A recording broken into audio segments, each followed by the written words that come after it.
Hi, my name is Jay Sugarman, and I want to welcome you to Museum Open House.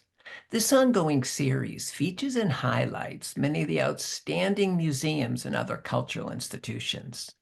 The main purpose of most programs is to inform viewers about current and upcoming exhibits, various programs, resources, and other opportunities that are available for the general public. Today, via Zoom, we're fortunate to have as our guests Marissa Gallant and Leah Morgan, both of whom are associated with the New England Botanic Garden at Tower Hill. Marissa is the Director of Education, and Leah serves as the Manager of Exhibitions. They're here today to inform us about two extremely engaging exhibitions that exemplify art and culture at the New England Botanic Garden.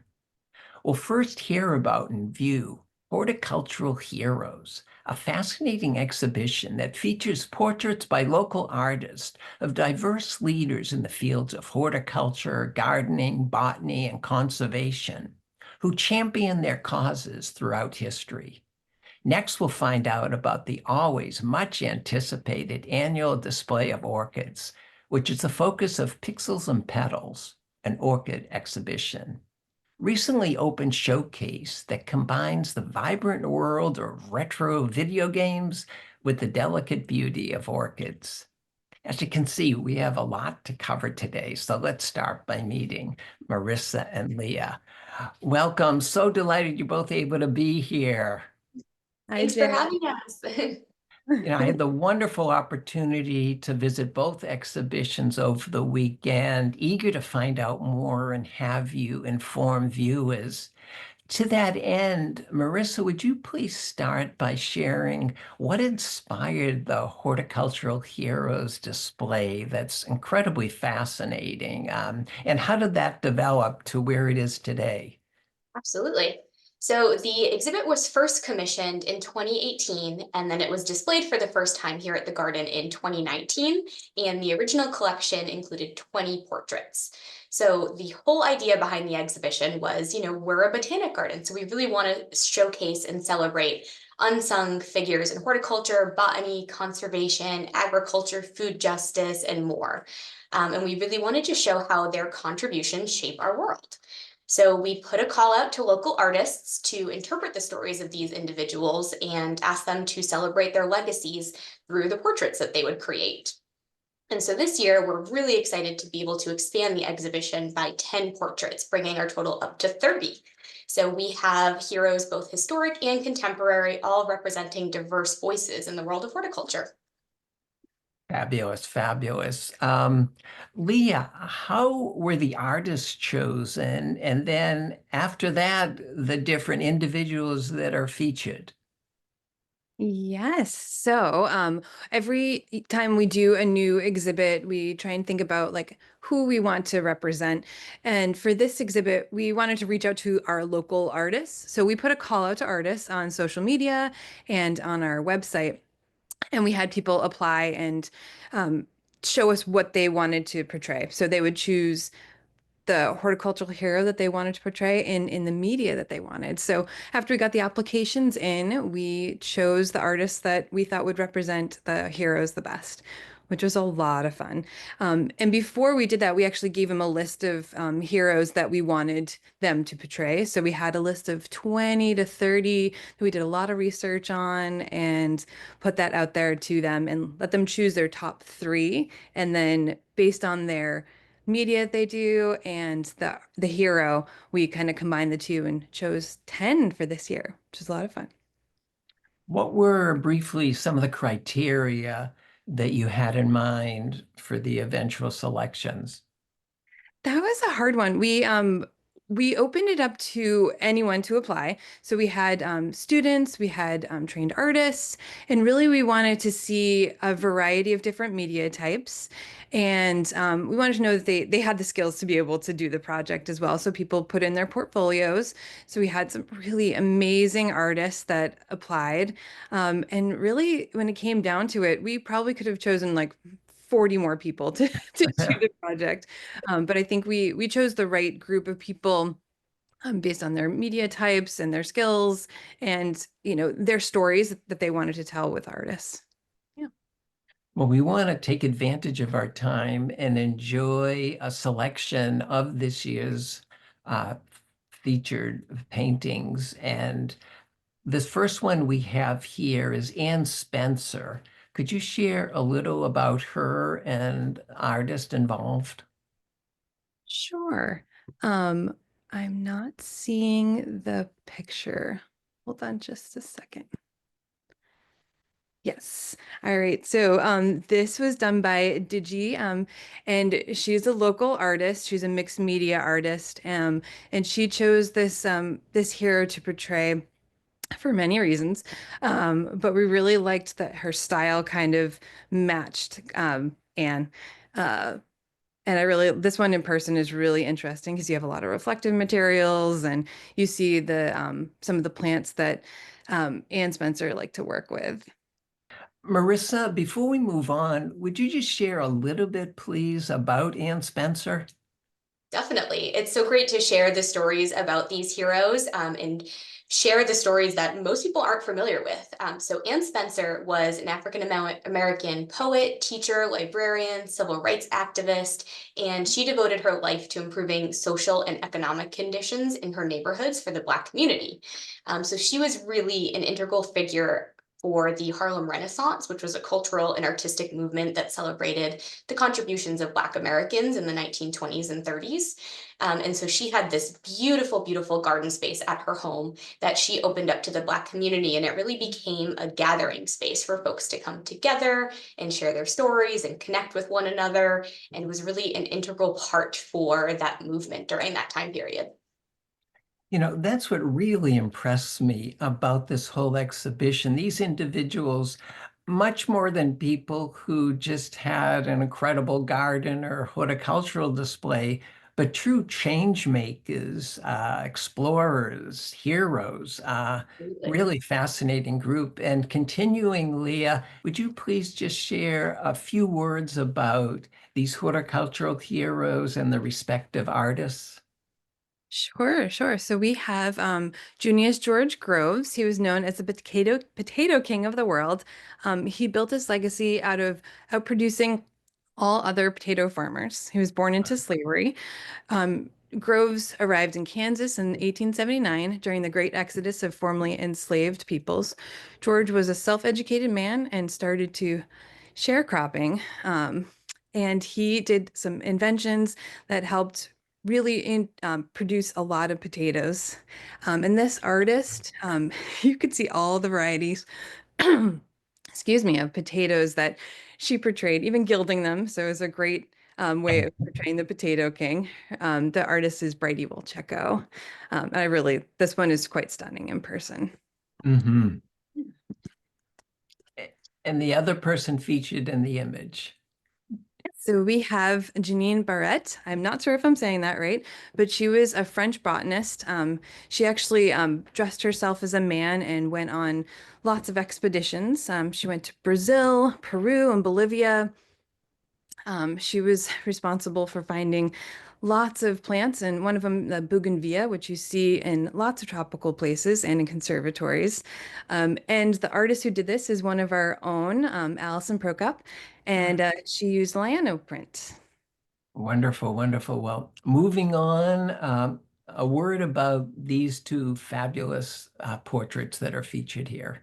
Yes. So the portrait on the right, Dr. Gladys, she was a Mohegan medicine woman, a tribal elder, and an anthropologist whose passion for understanding plants helped preserve and promote Mohegan tribal traditions. And the artist, she actually chose basswood, which was really important to the Mohegan tribe. This is Maria Fritura, and she did an amazing job. It's really wonderful to see this one in person. And then DJ Cavum, he's an award-winning artist, educator, and vegan chef known for promoting eco-consciousness and sustainable living throughout his music. And this is actually a really interesting digital artwork by Rachel Whipple. Wonderful, wonderful.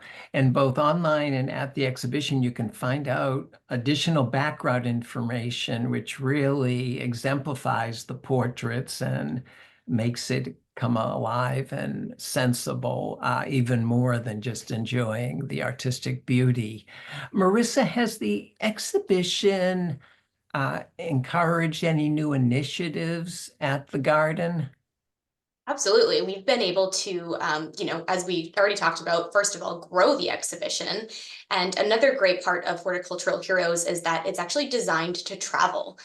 So any institution is able, excuse me, to call us up and rent this and put it up on display at their museum or library. And while we're hosting it currently, we've decided to share the exhibition each year to celebrate Black History Month in February and then Women's History Month in March. So right now we have a selection celebrating Black History Month, but then come March, we'll be switching out the selection. So you'll be able to see some new heroes on display in March as well. And then this year, the exhibition also inspired us to coordinate some connected lectures. So we worked with the garden's Inclusion, Diversity, Equity, and Accessibility Committee to host a 3-part lecture series with thought leaders in the fields of gardening, botany, and environmentalism. So we've already hosted 1 lecture with Kola B. Talkin, but we have 2 more coming up. So check our website for details. Fabulous, fabulous. Marissa, if visitors could leave with one lasting impression after visiting the exhibition, what might that be? I would hope that they've learned something new and also gained an appreciation for the past and ongoing contributions of women and members of the BIPOC community to the world of horticulture, agriculture, gardening, conservation, things that we don't think about all the time, but really touch our lives every day. And as a botanic garden, it's really important for us to be able to play a role in amplifying unsung, underrepresented stories in the world of horticulture. So we have an extremely talented creative community in our region, and we really want to showcase what they do, but also all of these amazing stories as well. Well, definitely accomplish that for sure. Thank you for wonderful background and insight into this exhibition. To other individuals, for the sake of time, we'll just enjoy the beauty because of our time, because we want to make sure we get to the other very featured exhibition, Pixels and Petals. Marissa, what is it about orchids that's become this annual, as I said in the introduction, much anticipated display every year during the wintertime? Well, it's winter, it's New England, it's cold, it's snowy, and we could all use a little bit of warmth and joy and color in these winter months. So we began our orchid show in 2019, and we have brought it back every year since with a different theme and a different spin and different displays. So each year you can expect different orchids, different artwork in our conservatories. And our hope is that this really draws new visitors to the garden, people who are orchid enthusiasts, but maybe people who like the displays and like the artwork and haven't necessarily thought of orchids as a plant for them. So the hope is that visitors will come, bask in the warmth of the conservatories, enjoy a little warmth and sunshine in the winter, and find something that interests them, whether it's the displays, whether it's an interesting orchid hybrid, whether it's learning through our interpretive panels. But visitors can come and just immerse themselves in the displays and then hopefully continue learning and come back and join us for a future class, exhibit, or event. Oh, it's a gorgeous setting for those who haven't been there. I mean, the whole property, needless to say.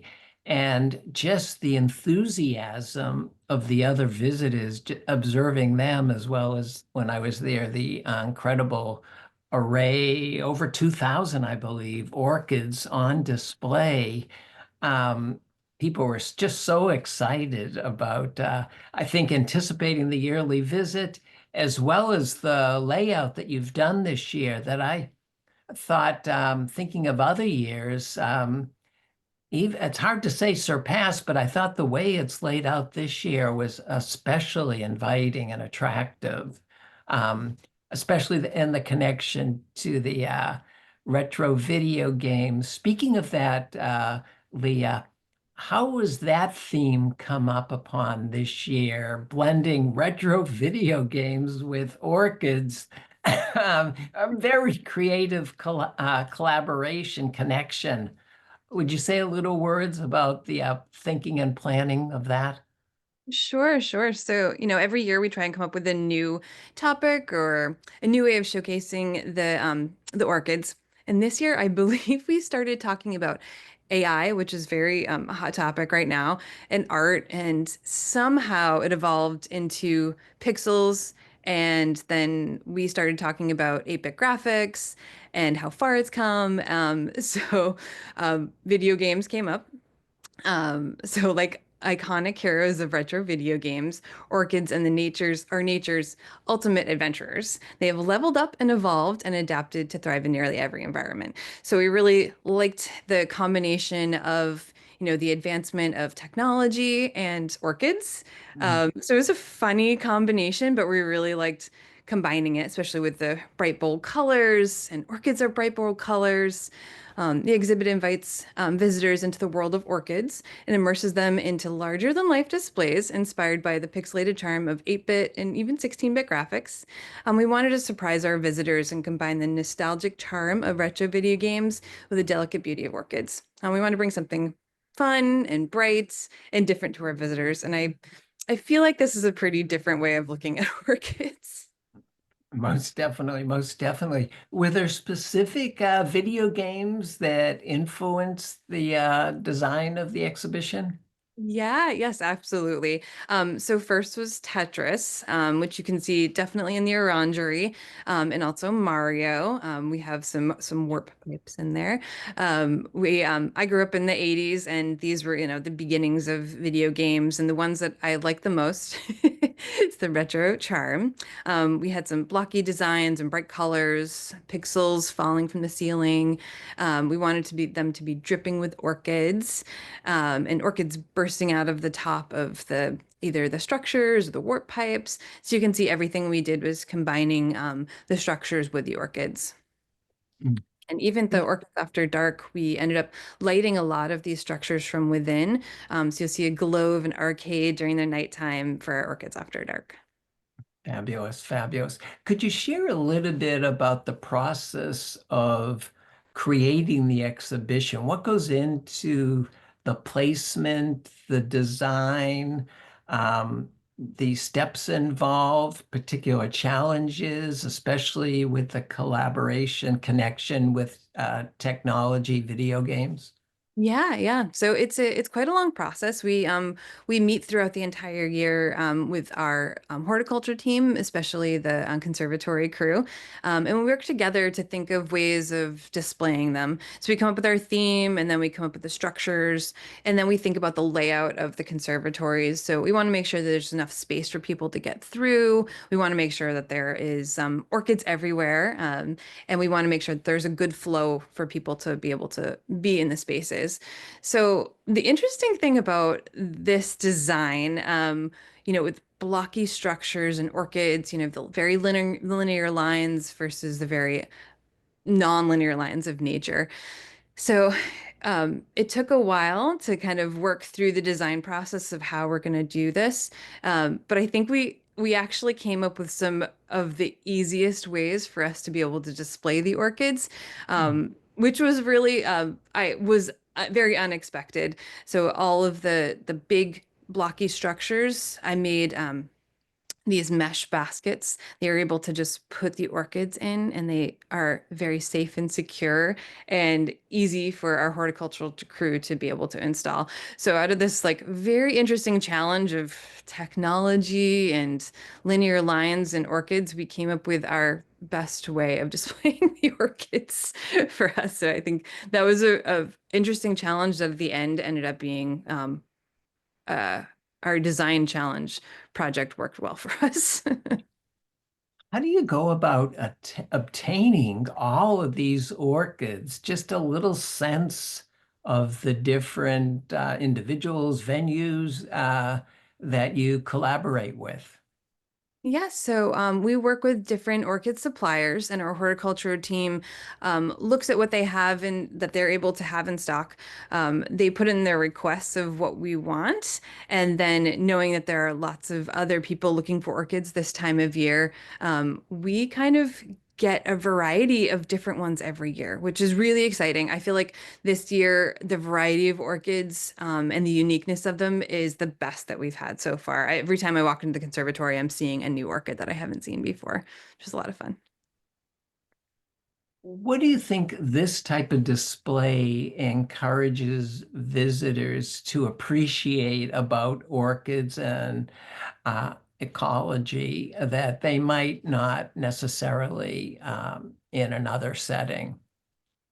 Yeah, so when people think of orchids, they often think of the Phalaenopsis, which is a typical orchid that you would see in grocery stores or big box stores, but there are thousands of species. Each ecological diversity and the evolutionary adaptations that these plants have developed is staggering. So when you get to come to this exhibit, you're going to see lots of different varieties. Well, you'll still see the Phalaenopsis, you'll see a variety of Phalaenopsis, and you'll see so many other species. So really like the idea that people can come in and see the variety and get that significance of these are very old species and they've been around for a long time and they've been able to diversify over time. And you can see that in the show, which is really fun. Terrific, terrific. And a wonderful job that you do throughout the exhibition is share background information. I mean, the orchids are definitely the highlight, the featured stars, but you do such a nice job providing ample background information for those who want to find out about it. And really appreciated the connection, the way you displayed graphically with the retro video games. Would Marissa, you just share a little bit about how that information is displayed? I know especially in the gallery nearby to the exhibition. Absolutely. So a little bit of what Leah was talking about, was really being able to tell the story and tell about the amazing adaptations, or as I say when I'm talking to children, superpowers of orchids and how they've evolved throughout history. They're one of the oldest plant species, and there's just such extreme diversity within this plant family. So we wanted to highlight that through the interpretation. So the panels that you were talking about, Jay, we decided to highlight some interesting species. We called these panels our Meet the Players panel. So this is just a fun and interesting way to catch your eye, and rather than just breezing through a whole wall of text, you see this really interesting poster that looks kind of like something from a video game where you're Mhm. choosing your avatar, choosing your player. So we use graphics to highlight the special powers or adaptations or threats that these plants face in their natural habitats. And then what we are seeing here on the screen is a shot from our orchid care guide. So all of the species that are in our displays this year, we wanted to highlight so that folks can take a quick look, and if they're interested in growing these orchids at home, they can get a snapshot of what the care requirements look like. Is this plant appropriate for somebody who kills all of their houseplants like me? Or is this better for somebody who is an experienced grower? So it's what you see with like the intermediate levels and the light requirements and water and air. So it's just really an interesting and fun way to tie that whole story together and tie the display elements that Leah produced in the conservatories with a little bit of learning. And wonderful additional feature is a QR code for the identification guide. It makes for a wonderful reference. You can carry it along with you. Yep, definitely, definitely. Speaking of going beyond the exhibition, Marissa, are there specific events, workshops, programs connected to this exhibition? Always. With any exhibition that we do here at the garden, we're always thinking about how this can reach into other departments within education and just everything else that we do here at the garden generally. And the Orchid Exhibition really feeds into that and is the kind of the perfect launching point. So for adults, we have an event called Orchids After Dark, which features jazz music or, of course, retro 80s and 90s music, and the opportunity to see these plants and displays lit up at night. Like Leah was mentioning before, picture the glow of the arcade. We also have a lot of programs for adults, things ranging from orchid photography basics to walk and talks where you learn about the plants in the displays this year, and then orchid care basics, because the myth is that you do not water your orchid with an ice cube. So we talk about some of those care requirements in our classes. And then coming up for kids, we do have some great programming during February school vacation week as well. And every February and April school vacation week, we have a different theme. And so this year's theme for kids and families is Nature Quest, taking a little spin off of that video game vibe and branching out into nature quests outdoors and indoors with kids where they can learn about orchids and go on missions outside in the winter. But for more information, I would highly recommend checking out our website, nebg.org. You can get a full list of all the classes that are coming up. Terrific, terrific. Thanks so much. Looking ahead, Leah, another much anticipated exhibition coming up in May relating to sculpture and George Sherwood. Could you share just a word about this? Sure, absolutely. So we are working again with artist and engineer George Sherwood. He'll be displaying a collection of his work spanning 25 years. We have worked with George in the past. He's a local artist out of Ipswich, Mass, and has previously displayed his artwork here in 2019. His work focuses on the interplay of wind, waves, and light, and he is known for his beautiful kinetic steel sculptures. So you can look forward to that exhibit opening May 3rd. Yeah. Look And how forward to many that. exhibits, how many pieces will we have, Leah? We're going to have 17 of George's amazing Wow. artworks. Yep, one will be inside, and the rest will be scattered throughout our accessible pathways to the garden. Oh, fabulous, fabulous. Always enjoy those type of exhibitions where you highlight an individual's artistic work throughout the grounds. Terrific combination. Well, unfortunately, we've come to the end of the program. I want to thank both of you so much for taking the time to be here informing us about Horticultural Heroes, Pixels and Petals, two must-see exhibitions at the New England Botanic Garden at Tower Hill right now for the next couple of months. So continued success with future endeavors and look forward to my next visit. Thanks, Jay. Thank you for having us. Also want to thank those of you watching for joining us and hope you'll be able to tune in next time.